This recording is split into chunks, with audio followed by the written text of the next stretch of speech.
સીધું અનંત અંબાણીના લગ્ન છે, એના ખર્ચો કેટલો કરવાનો છે? 11 કરોડ યુએસડી ડોલરમાં. અને આપણા લગ્નનો કેટલો ખર્ચો થયો હતો?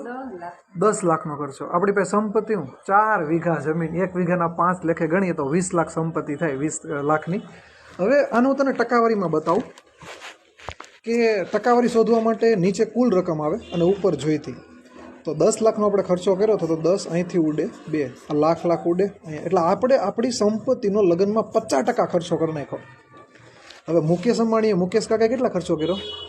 એણે 11 કરોડનો ખર્ચો કરવાનો છે. એની સંપત્તિ છે 110,000 કરોડ ડોલર. આ 11 7 અહીંયાથી 2 મીંડા એટલે 0.01%. એને સંપત્તિના ખાલી 0.01% ખર્ચા અને આપણે 50%. એનો મતલબ આપણે દાનવીર થયા. ભરત એને જેટલામાં લગ્ન કર્યા એટલા ટકામાં આપણે લગ્ન કર્યા હોય તો આપણે એટલા ટકામાં લગ્ન કરવાનું થાય ને તો આ 0.01 ના છેદમાં 100 એના છેદમાં 100 4 મીંડી ઉડે 3 ને 4 200 રૂપિયા. આમાં આપણે વરાજાનો ગજરો આવે.